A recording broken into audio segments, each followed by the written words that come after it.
Hello and welcome to Tap That MTG, the show where we tell you everything we know about Magic the Gathering that is sometimes wrong, It's a very storytelling voice you have there. but fun to talk about. My name is Leslie. And I'm Shauna. And we will be your hosts for today's adventure and journey as we talk about... Okay, I'll just talk normal. We're adventuring in the new set of Throne of Eldraine, so it's a little bit exciting. Exactly, it's super exciting. So we have some Throne of Eldraine coming out. We have Brawl decks coming out. So we thought we'd take this opportunity to do a little bit of a deep dive into some of the Brawl decks coming out, so that you know what to purchase if you feel like it, or how to play some of these decks. So as always, our videos are intended for new players or people who would just like to... don't want to go through all the cards themselves, so we're going to go through some stuff. Yeah. So with this deck, this is called Knight's Charge. So this deck is all about, well, first of all, let's talk about what we're going to talk about in this video. Yeah. We are going to be going through the deck and kind of similar to our previous Commander style decks that we've done. Actually, maybe we should tell you what Brawl is first. Maybe we should tell you that. So Brawl is a format of Commander that is only 60 cards, and you still have a commander, and your commander is in that 60, but you only have 25 life, and if you're playing two-player, if you're playing more than two people, you have 30 life, so that's different than the commander with the 40 life. And the cards all have to be single, and they also have to all be from the current standard. So your commander has to be the standard, and so does everyone else in the deck. So that's where it's a little bit different. It's meant for quick games of Commander, more 1v1 versus 1 type play. Yeah, well, I think that's one of the biggest complaints about that I've heard from people about Commander. Not that I hear a lot of complaints about Commander. Everyone usually loves Commander, but there's a lot of players that don't want the long, drawn out, I'm going to play one game all night. 2 hours. So... to have 30 life in a multiplayer game and only 60 cards before you're done makes the gameplay go a little bit faster. You can't just draw things out. So yeah, and the decks are designed to do that for sure. Especially this one. Yes. So, what is this deck all about? Well, this deck is about going wide as fast as you can and making your knights. It's very much a tribal deck, so making your knights as big and beefy as you can at the same time. So it has a lot of equipment, not a lot, but some equipment that makes them bigger. Your commander lets you equip for 0 cost, which, as you're going to see here, is crazy in some cases. So yeah, and they're buffing each other up, and it's just really fun. Yeah, this is a very aggressive. Be aggressive. Yes, for sure. So in this video, we're going to talk about some different sections like we've done with other Commander videos. We've got the very important section of card draw. You need to have cards in there to help you draw more cards. You need removal in a Commander deck. You need removal in any deck, basically. And then we've also got cards that fit with that whole idea of your aggressive knights, as well as some other cool cards that support that, that are just kind of fun. And then the stupid equipment, which you're going to understand why we're saying stupid equipment, because sometimes it's stupid. Stupid equipment it's section. And then we've got mana fixing, which you're not going to need as much with this deck potentially, but pretty much it's always handy to have. And of course the lands, and talk about how we would tweak it. Yes, it's still a 3-color deck, so we still need some mana fixing, but everything is small. So. Yeah, when we get into, so the commander himself or herself, I don't know, Sir Gwyn, Hero of Ashvale, for 3 and a red and a white and a black. So your commander is actually a little bit expensive, but it's a 5/5 Vigilance Menace Knight, human knight, and whenever an equipped creature you control attacks, you draw a card and lose a life. And equipment you control have equip a knight for 0. 0. That's right. Equipment is stupid. You're gonna see. So there is some risk to attacking when your commander's on the battlefield. She does cost 6, but it doesn't matter. You're going to be so aggressive, they're going to be dead. Yeah. So good. Fun. So don't worry about that. So in each of these decks that in this series, we are trying to break it down for you so you have a little bit more understanding about how the deck is made, what the different types of colors are, so mana curve colors, different creature types. So I'll start with mana curve in this deck. So in this deck, we have 24 land, which are the 0 cost. We have 4 at 1 mana cost, 15 at 2 mana cost, 9 at 3 mana cost. We only have 3 at 4, and we have 5 at 5 and up. Your commander, of course, is one of those because she costs 6. So you can see in this mana curve, there are a ton of creatures in 2 and 3 mana cost. So you're just going to get a really wide board really quickly with this deck. The whole plan. So as far as the colors of this deck goes, we've got 13 multicolor cards. So that's quite a few, actually.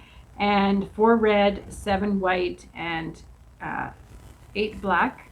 And then 4 that are colorless, which we'll explain here in a bit. Not all the artifacts. Because you think equipment would be colorless, but we'll talk about not that. always. Yeah. So card types in this Knights' charge, and it is Knights', not Knights. Okay. Because there's lots of them, plural. Sorry. We're librarians. Again, we have 24 lands in this deck. Sorcery, we have 5. Creatures, we have 19. Artifacts, we have 10. Instants, we have 5, and we have 1 little lowly enchantment. So it is still very creature heavy. 4 but adventures. Yes. Oh, sorry. Yes. And 4 adventure cards, which fit into... So in this breakdown, the adventures are actually in the sorceries, but they count in the sorcery as well as the creature. So if you do the math on this, you're going to get more. But that is because the adventure cards are both either sorceries and instants and creatures. So they fit into 2 categories. But you can see it's a very creature-heavy deck with a lot of artifacts. So not quite as creature-heavy as some of the other ones that we've discussed. But yeah, great. Let's see why. Let's see why. So we're starting with card draw. Which section? Card draw section. Again, like we said, it's very important to be able to get the cards into your hand that you need. So our very first one is Midnight Reaper, which is a zombie knight. I always forget that this card is a knight as well as a zombie. For 2 and a black. Because you like zombies better. I do. It's a 3/2 body, which is nice, and it has that knight subtype. So whenever a non-token creature you control dies, it deals 1 damage to you and you draw a card. So it just really, really helps you get more cards in your hand because you're going to have lots of creatures that are dying all the time. Hopefully not too many. But including him, you can draw a card and he dies. We have another zombie knight coming up for card draw. We put it in this section because of its first one. This is our first adventure card. So Falmar Knight only costs 1 as a creature. However, these adventure cards have a choice when it's in your hand. So while it's in your hand, you have the choice of whether to cast your instant or whether to cast your creature. If you decide to cast your instant or sorcery or whatever it is in the little box, then you cast that spell and then you would exile the creature. And while it's in exile, you can choose to pay for it and put it on the battlefield after that, and then it becomes a creature. So for this one, you're going to do the instant for 3. You're going to draw a card and lose a life, and then put that creature in exile, and then you just get a nice little 1/1 death touch for 1. So it's kind of a nice little instant or sorcery that has a benefit to it later on. Yeah. You don't have to play it the same turn. You can leave it over there for as long as you need to, out on its adventure, doing his thing. Well, and I like, if you look at this, he's a little zombie or whatever knight that is in the... So basically, he's drawn a card. He lost his life. He died. He died. And he comes back as a zombie. So there's a story that actually goes with this. And I think all of them. That's fun. I never noticed that before, so thank you for explaining that. That's fun. All right, and then we're going into our removal section. It's funny that now I'm doing all these introducing things. So, removal, single combat. It's a bizarre card that a lot of people didn't think was very useful, but in this deck it's useful. Super. For 3 and 2 white, it's a sorcery, and each player chooses a creature or planeswalker they control, then sacrifices the rest. Players can't cast creature or planeswalker spells until the end of your next turn. So you need to be wary of how you're playing this card, but it is super, super useful when you want to get rid of some of their stuff. Yeah. So, and you don't have a lot on your side. And you know what? With all the equipment that you have, Mm-hmm. it doesn't matter if you only have one creature on the battlefield. Yeah, that's true. Yep. All right. So then we have a two. I don't remember what these are called. They're not two-sided. They're No. Anyways. You can choose either one or the other side of these two-sided cards. We have Response and Resurgence. So Response is either it's 2 hybrid mana, red-white hybrid mana, which means you can use any combination of. You can play 2 red, 2 white, a white and a red, whichever you choose. And it deals 5 damage to target attacking or blocking creature. That's an insane amount of damage for 2. Resurgence is a sorcery, especially since it's an instant. That's an insane instant. card. Also. This is a stupid card. Stupid deck. Anyway, creatures you control gain first strike and vigilance until the end of turn. And after this main phase, there is an additional combat phase followed by an additional main phase. It's fun. This is how you kill them in the end. Yeah, exactly. So if you need to get rid of something, then you can use that removal. But if not, then you can just use it to have all the turns. Yeah. Leslie loves it when people do that to her. Stop taking my turn. All right, and from War of the Spark, we have Obnixilus's Cruelty. For 2 and a black. It is an instant that target creature gets -5/-5 until end of turn. If that creature would die this turn, exile it instead. So it is so good to just get rid of. I think it gets rid of Indestructible because it's -5, right? Yep.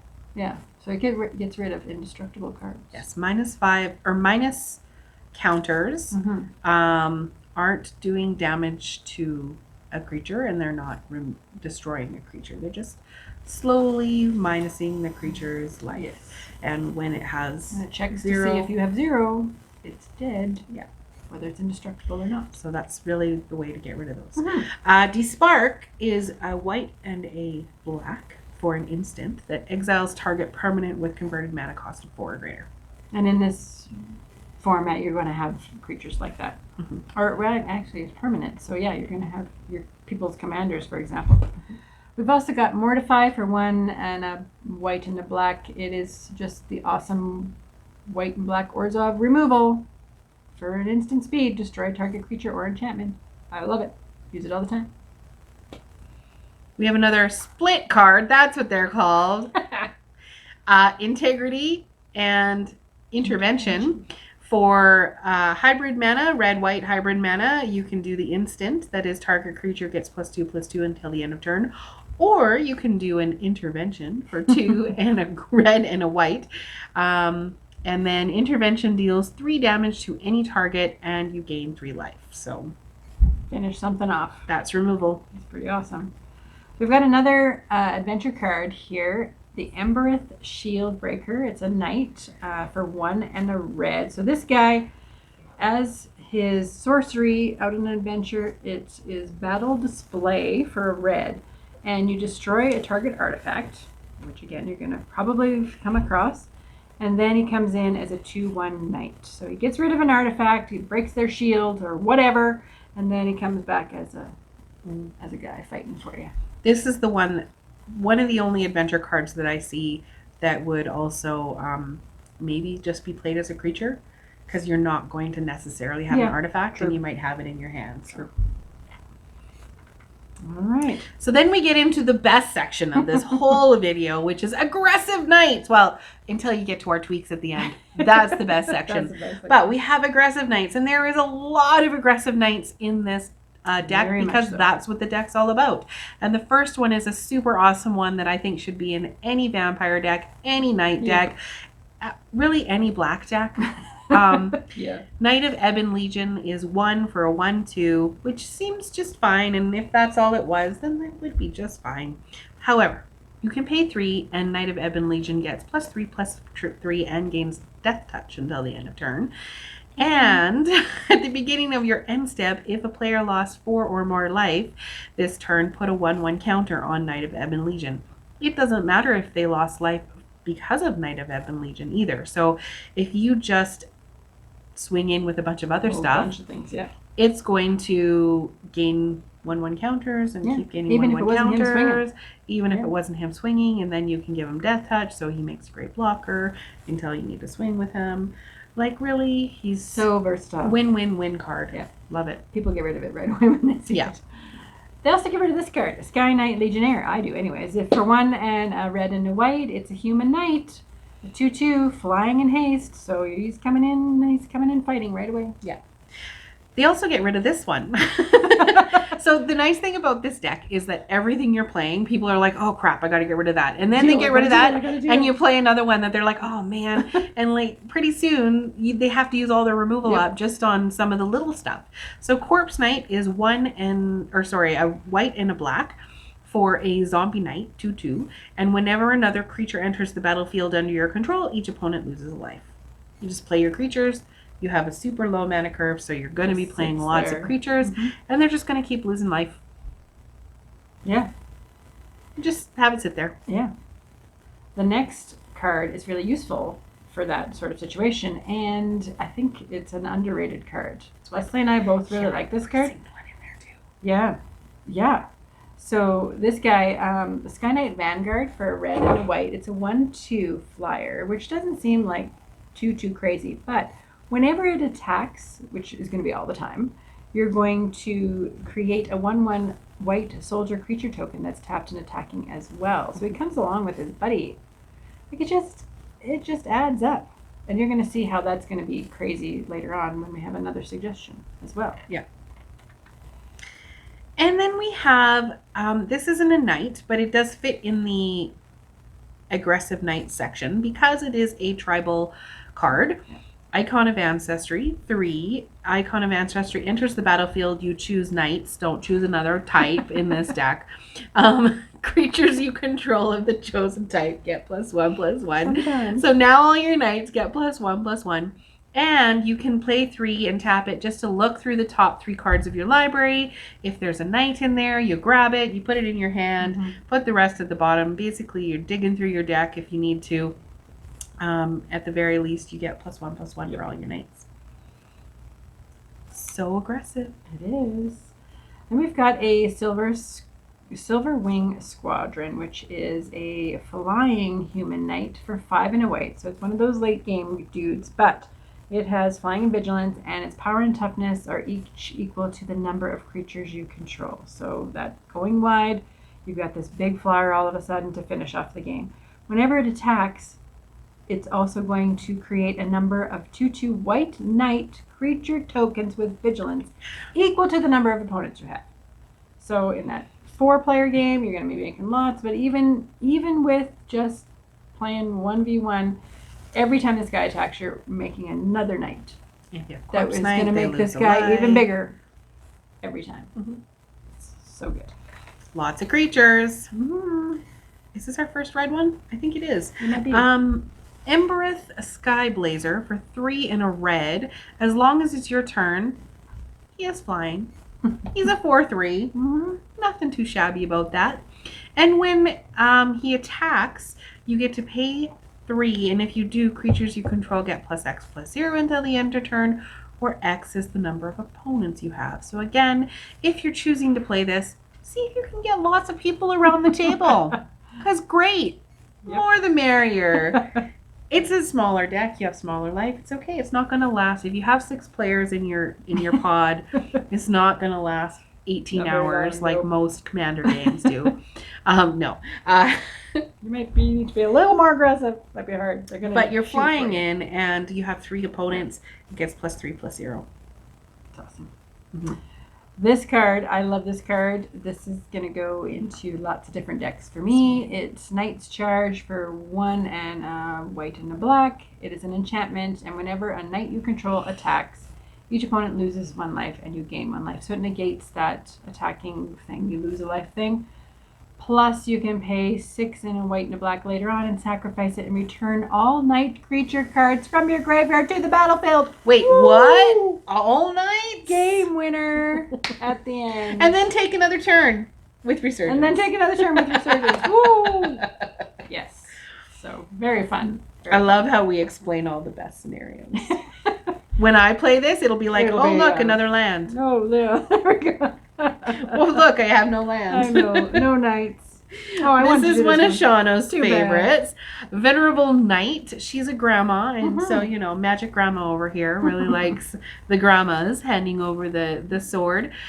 For 1 white, she's a 2/1. Whenever she dies, you get to put a 1/1 counter on target knight. So she just passes on the torch.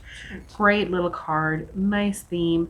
And why don't you read the flavor text on that?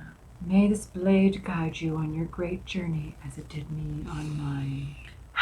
Grandma passing on to the younger You get to do this one. generation. I do get to develop the Brawl. For 2 and a black, I love this card. Look at that beautiful art on there. Human Knight, 3/2, menace, and whenever it attacks, other knights you control get +1/+0 until end of turn. Mhm. She's just, let's go, guys, and she's like charging on ahead and helping everyone. Ferocious. Yep, Ferocious. she's amazing. So we have another adventure card, Order of Midnight. I love this card. Look at how tiny she. Well, Beautiful. she's either on a really big bird or she's really tiny. I don't know if she's a She's a fairy. tiny She doesn't fairy have knight. wings. She doesn't have Well, a wings. human knight, it says, but So, anyways, that's a big bird. So for big colorless, bird. colorless and a black, she's a 2/2, so 2/2 for 2. But you're going to cast the sorcery first.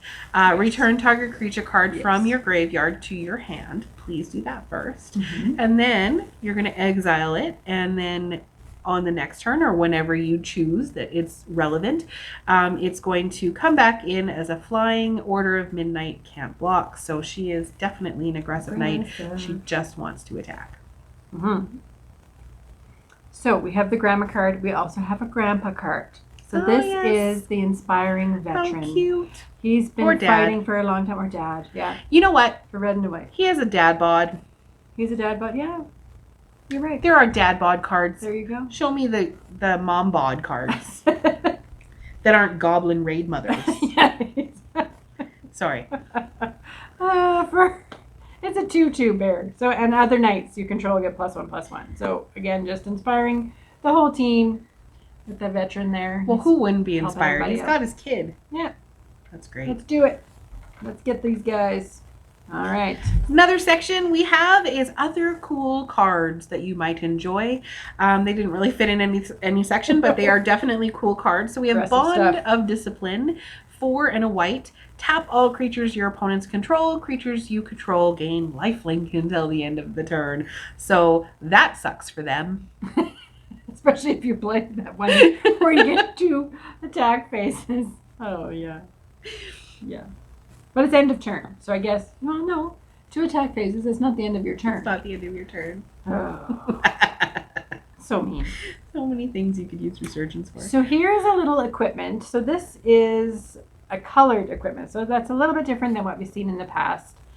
We have seen this card before, though. It's an M20 Mask of Immolation. So it is for 1 and a red. It's a red equipment that when it enters the battlefield, create a 1/1 red elemental creature token and attach this to it. And that equipped creature has sacrificed this creature, it deals 1 damage to any target. And equipped for 2. So it comes in as a creature right away that you can use as doing a final 1 damage to something. You can use it, put it on any other tokens later on in the game. Again, just to get in some more damage, just constantly do that. It didn't make our stupid equipment section No. because it's not really It's not stupid cool. equipment. But fun Handy.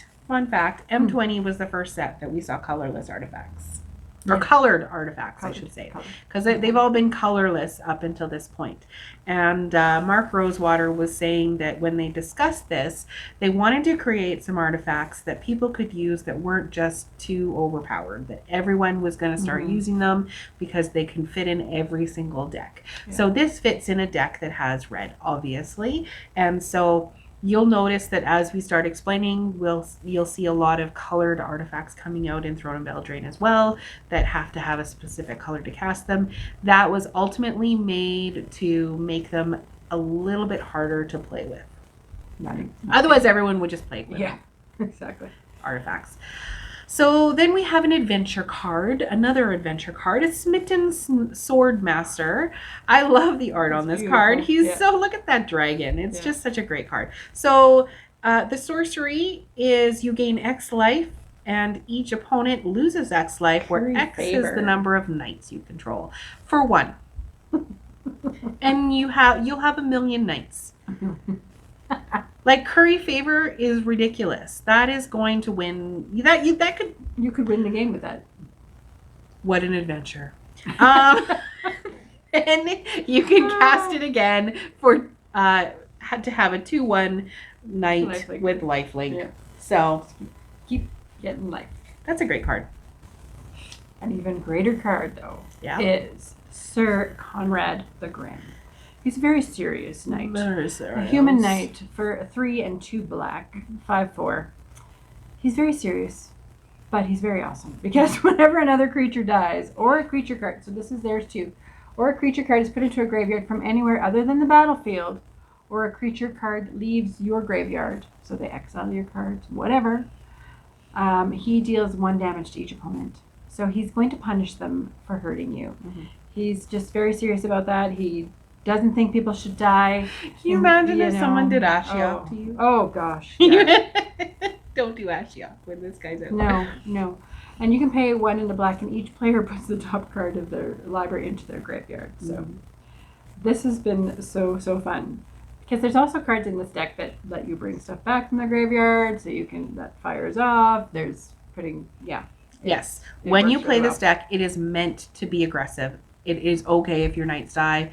You will have some opportunity to bring them back. Obviously, you want to be smart about what dies, but be aggressive. Mm-hmm. Okay, so Wintermoor Commander is a white and a black. She is a 2x Death Touch. Wintermoor Commander's toughness is equal to the number of knights you control. So again, another one that takes advantage of all the knights on the battlefield. Exactly. For sure it's a 2/1 because she does count herself. Or he's got a goatee. Could be a she. I don't know. Whenever Wintermoor Commander attacks, another target knight you control gains indestructible until the end of turn. So you have that knight that has all the equipment on it and you're only attacking with 1. Make it indestructible. Yeah. Well, you have to attack with this one too. Right. But that's okay. He can die. He's got Death Touch, so they're not going to want to block him. Hopefully. Yeah. They lose something if they do. Yep. Fireborn Knight is 4 hybrid red-white mana, and it is a 2/3 with double strike. And you can pay that same cost for red and white hybrid mana and give it +1 until end of turn. So he is just going to do a lot of work for you with double strike. That's going to be kind of dangerous. You play him and then you double strike next turn. Tell me about double strike. Okay. How does that work? So if I attack with this and it has double strike and someone blocks, does that mean like I hit their creature and then then I hit them because I've killed their creature? No. Oh. No. It just I knew that. Means, I was just asking. We've had this come up, actually. Yes, we've had this question recently. So what that means is your creature has first strike, and then it has another strike. So you can potentially kill their creature first before the second strike actually happens. But unless you have trample on your double strike creature, it doesn't go through. Blocking is blocking. If it's blocked, it's blocked. It doesn't matter how much damage you do. Just think of it as they run at each other, they stop in the middle of the battlefield and they have their fight and someone dies. But unless it has trample, it doesn't come through. Yeah. All right. Now we enter the other stupid equipment section. Because most of the equipment in this section is like so stupid. So now we'll go back and think about our commander for a second. So your commander allows you to equip for 0. So on a night. These do have on a night, but you all have these do all have equip costs, and we will talk about those equip costs. But ultimately, you can think of all of them as equip cost 0 until once you get your commander out. She is expensive. Ancestral Blade.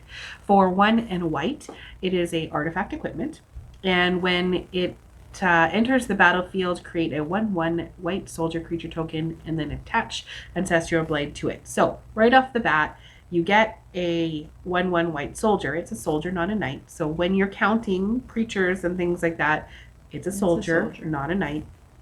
And then you can just attach it to it. So it automatically attaches to one thing. That equipped creature gets +1/+1. So it's a 2/2 for 2. You get a bear. And then if it dies, it doesn't matter because your equipment stays on the battlefield when your creatures die. Yes. So once you play those equipments, they can just Lay there on the attach battlefield. to other things, which is another reason why it's okay if your knights die. You're going to attack while they're equipped, and then your equipment stays on the battlefield. Another knight picks it up and attacks again because it picks it up for 0. Mm-hmm. Which is insane when you play a card like this next card. It's a Colossal Hammer, which you get out there on the battlefield. It's laying there, big Thor's hammer. Cost For 1. It's laying out there, cheap. just waiting. An equipped creature gets +10/+10 and loses flying, which doesn't matter oh in well. this deck. But it's equip 8, which is sad. But again, you have your commander out. Equip is 0. You put this on a knight for 0 cost, and suddenly your 2/2 knight becomes a With 12, double strike. 12 double strike stupidness They're going to want to block for that. nothing. So if nothing else, even though their block is a block, when you have stuff like this, if you haven't given it trample, it's going to start killing their creatures. So you can think of that as removal as well. Hopefully they don't have to. Yeah, and the other thing that I've done with this is I've swung with the big guy, and then because equip is 0 and you can play it in your second main phase, then I take that equipment off and put it on one of my blockers. Yeah. So suddenly my blocker is gigantic too, because equip you can do at sorcery speed. Yeah.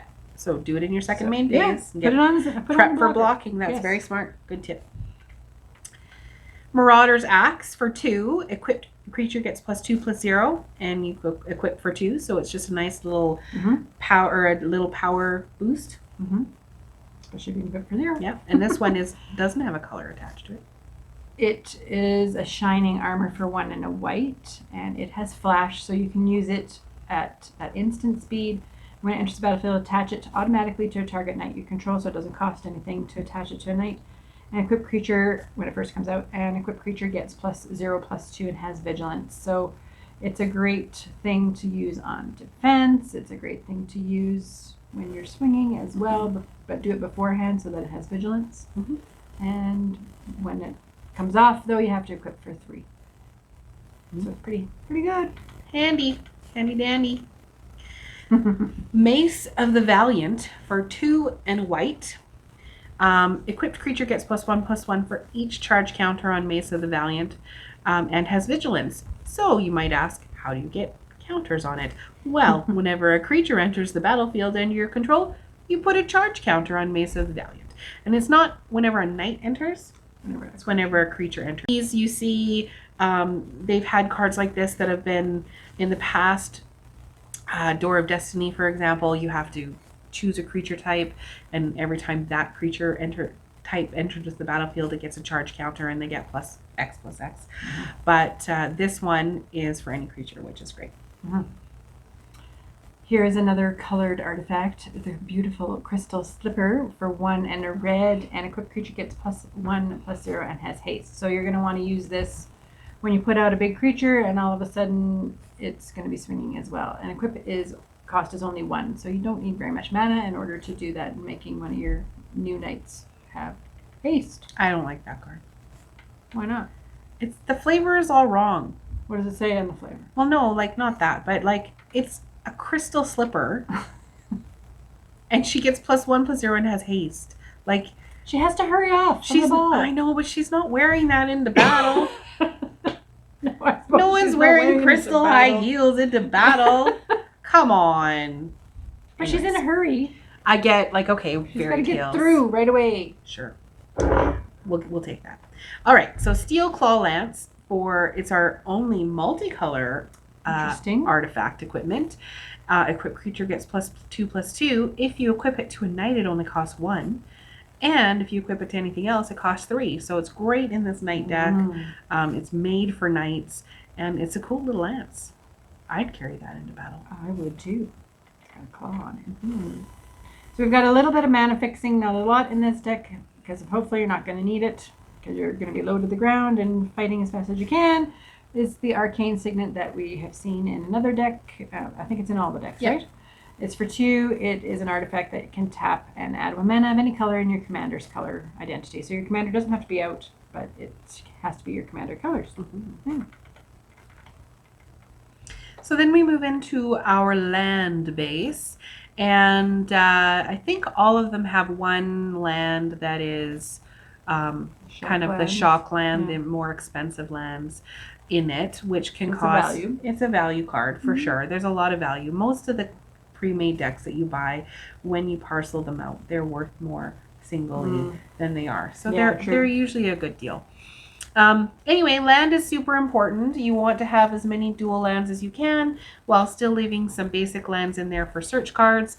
This doesn't have any search for land cards. So Godless Shrine is the first one we see. It is considered a plains and a swamp, and when it enters the battlefield you can pay 2 if you like to have it enter the battlefield untapped, which is great if you need that mana. If you don't need it, then you can just have it enter the battlefield tapped as normal. Yeah, but it taps for either a white or a black. Handy dandy. Then we've got a Temple of Triumph. So I think every deck has a temple too, which is the ones that lets you scry. So when it enters the battlefield, it does enter tapped. It's for red or white mana, but you get to scry when it comes in. And Borrow's Guildgate, I think, is maybe our only Guildgate. I'm not sure. Oh no, there's a few other. Orzhov and Rakdos Guildgate as well, but they basically tap for whatever 2 colors. So that with Boros Guildgate, it's a red and a white. Yeah. The command tower is commander staple for sure. It is add 1 mana of any color in your commander's color identity. So it's just a really good card just to have in your collection at all times. Evolving Wilds is a wonderful little card that allows you to search for that land that you need. One thing. Yes, it comes in tapped, but it's because you got to choose what that thing was. It doesn't get to be a land though at all. No, you're going to play it and then you're going to tap it on your end step, because then you can search for your land while it's not your turn anymore, and you don't have to make everybody wait for you to find your land. Yeah. Please do that. Yeah. And then we have the other Orzhov Guildgate. It is the white and the black for the Orzhov colors, and the Rakdos Guildgate, which is red and black as well. Scour Barons. This is one of the life gain ones. So Scoured Baron enters the battlefield, and it is a white and a black, and you gain a life. And there are 2 other ones, Bloodfell Caves and Wind-Scarred Crags, that also do that. Bloodfell Caves is black and red, and we have red and white for Wind-Scarred Crags. Helps you stay alive. Then this deck is a little bit different. It doesn't go searching for mana, but it does have one that is a tournament grounds, and it can be a colorless, or it can add red, white, or black. Spend this mana only to cast a knight or equipment spell. So it's very specific to this knight deck. So it's made specifically for it. Yeah. But it saves your taps for any of them. Solves your mana problems. And as far as basic lands, we have 5 plains, 3 swamps, and 5 mountains in this deck. So our mana base is usually where we can tweak a little bit. There is actually 25 lands. I can't remember. 24 lands in this. We talked about that a little bit earlier, but that is probably a little bit more than you need in a 60 card deck. You're anywhere between 21 and 24 lands, so there is some room to kind of play with land and put some different cards in, which brings us to our next section, which is how the heck would we tweak this? We have some really good tweaks for you. Yes. Why don't you tell us about the first one? Well, part of the thing about this deck when I was playing it on Arena was that it didn't have enough removal. So yeah, it's nice to get lots of stuff out, but sometimes you want to get rid of their big damn mammoth that keeps fighting your guys. Yeah. So we need a little bit more removal in our deck. So we were thinking Bedevil, which is for 2 black and a red, and it's destroy target artifact, creature, or planeswalker. It's really handy instant speed. And it's versatile, and it's a multicolored card. And then the other one is Murder. It is 1 and 2 black for just destroy target creature. Not that expensive, still right within the curve of this deck, and it just destroys any creature, doesn't matter how big it is. We've got another of the adventure cards that we thought should be in there too. It's another zombie knight, and it's called Murderous Rider, which is really fun. It's instant. It's called Swift End for 1 and 2 black, so similar to murder itself. Destroy target creature or planeswalker, you lose 2 life. So it is murder, but you also get punished a little bit for that. You get to become a zombie. Mm-hmm. And then its creature is a 2/3 with lifelink, and when it dies, put it on the bottom of its owner's library. So it's a zombie now. It just keeps coming back. Doesn't really die. Yeah. And then this one is a knight, a human knight that is in the set, but not in this. Of course, they can't give you all the rares right off the bat. So nice little one. It only costs 1 and 2 black. When it enters the battlefield, it enters the battlefield with 4 1/1 counters on it.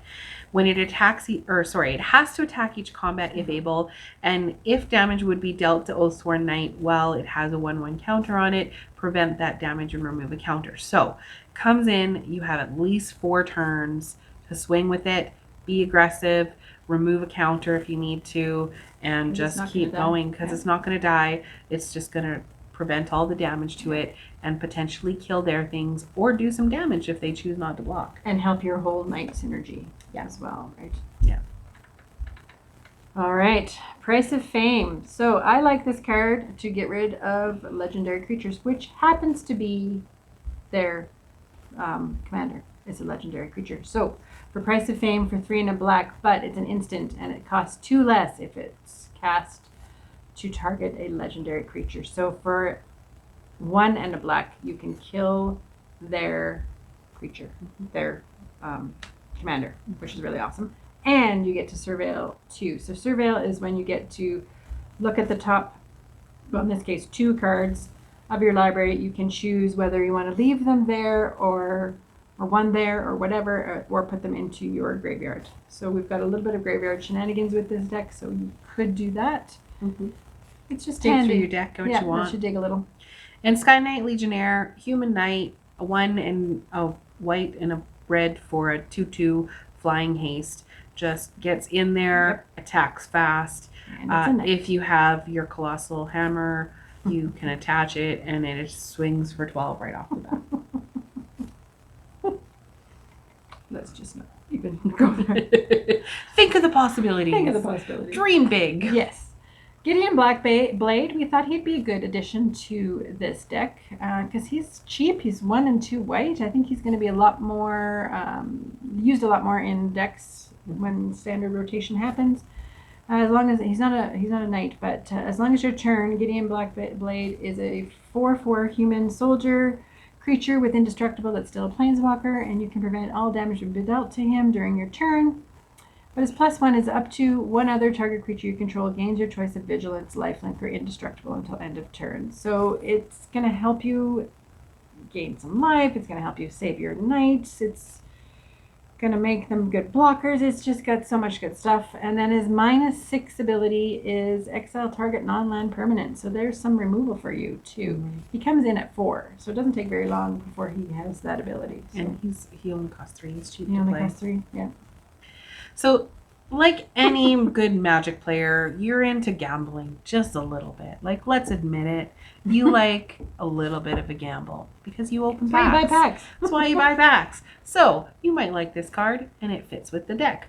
Chance for Glory. It's an instant. It costs 1 and a red and a white. Creatures you control gain indestructible, and you get to take an extra turn after this one. So you're just going to swing in with everything. They gain indestructible, and you take another turn. It sounds great, right? Well, there's a little bit of a caveat. At the beginning of that turns end step, you lose the game. So you need them to lose the game before you lose the game. Be careful when you play this. It's a gamble. If they do something like, I'm going to gain a bunch of life all of a sudden, or board wipe you before you could swing in, then, just be cognizant of know the meta and know what they can do to you so that they, it's hard to know the meta when you're talking commander, right? Because there's so much that can be done. But this is standard, so you know what the standard cards are. Mm-hmm. Or you should, because you watch our videos. You do. Speaking of indestructible, another really good card that we thought would be helpful in this one is Unbreakable Formation for 2 and a white. It is an instant, and creatures you control gain indestructible until end of turn. It has an addendum on it, which means if you cast the spell during your main phase, put a 1/1 counter on each of those creatures, and they gain vigilance at the end of turn. That is such a good card when you're playing wide creature type decks. It's so good. We also thought it would be good to have something in your deck that just protects your knights, those knights that you really want to ultimately kill their creatures, or they're doing some shenanigan removal thing on you. So God's Willing, for 1, target creature you control gains protection from the color of your choice until the end of turn. Plus it has a scry in there, so you get to look at the top card of your library, decide if it's something that you want right then. And yeah, so a lot of versatility with that. It's only 1 mana cost, and it might be a great addition to this deck. Yep. Last but not least, Leslie had a brilliant idea, because when she was looking at the colors, realized that there were so many multicolored cards. Almost half of this deck is multicolored. So, saying that, what about Hero of Precinct 1 as an addition? He's not a knight, but for 1 and a white, whenever you cast a multicolored spell, create a 1/1 white human creature token. So there is other things going on than when a creature comes in, right? Mm-hmm. You're just getting as wide as you can, helping with that, spreading out the damage as much as you can, and just overwhelming. If you need to sacrifice creatures, you can sacrifice your humans. If you need to crew your Parhelion, exactly. Got some humans to do it. No, that's in the other deck, but that's okay. You might put that in here. It's the other deck. This is what happens when you do too many videos in a row. Anyway, but yeah, I thought this would be a great addition to this. It's hard to find because it is being played in a lot of decks, but you just need to buy some packs. You might have some already. You like gambling. We've already established that. It's in Ravnica Legions, this one. So you can still get it. Yeah, so that brings us to the end. If you've made it this far, we thank you so much for sharing your time with us. We, as always, enjoy chatting with you and finding out about the decks ourselves. If you have suggestions of other things that you think would be good for this deck, or have questions for us, please feel free to comment. We're on all the social media. We are on YouTube, where we have podcasts. You can find us on all of the places you can find podcasts. I think I've searched almost all of them, and I think we're there. So yeah, we look forward to seeing you in our next video, and in the meantime, tap those magic cards and have fun doing it. See you later. Bye, guys.